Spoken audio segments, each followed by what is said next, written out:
So problem I'm sure you'll be familiar with, congested outpatient services.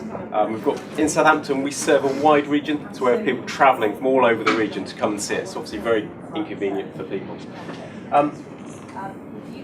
Obviously we've got local efficiency targets, which means we need to be productive in outpatients, but also we've got system efficiency targets, so actually seeing more people in outpatients doesn't help the system as a whole.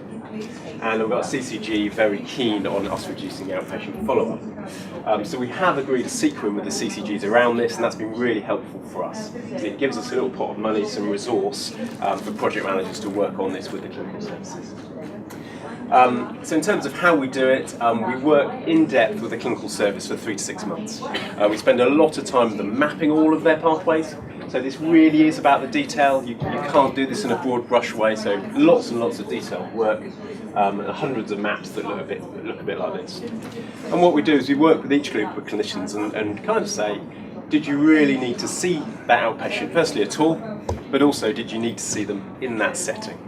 And this is where we're getting some change and some transformation around that. So just some data from different services we work with. So gynaecology, working with at the moment. Interesting, so 97% of patients told us they really valued their appointment and it did add value to their care. So that tells us in that service we are seeing people for good reason. However, over 60% of those patients said they'd be happy to see us in a different way. So by telephone, the telephone was most popular, and this is where our highest volume is coming from at the moment. But also letter, email, video and smartphone. So people do want to see us differently. So we are starting to make some progress with this. So telephone is probably the biggest area, as I've said, probably in the low tens of thousands of telephone follow-up appointments now. So that's the biggest area. Patient-triggered follow-up.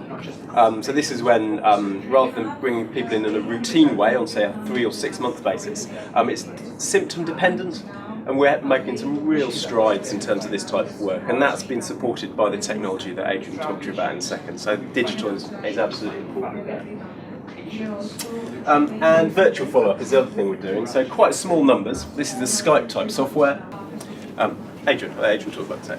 Okay, thank you. Tristan said I'm Director of Informatics at UHS. I do want to make a point today is that our patient online service is open technology. That means that we can present a service to patients without necessarily depending on the stuff that's behind it, i.e. we can set up the service that we've done in front of multiple hospitals, which we are already doing, and also the fact that it's not necessarily linked to one service. We develop multiple pathways within something called a content management system, and if you've got an intranet, we'll be familiar with how a content management system builds. So if you've had a PSA blood test, prostate specific antigen, have you looked at your result before you come to our clinic? Yes, we have.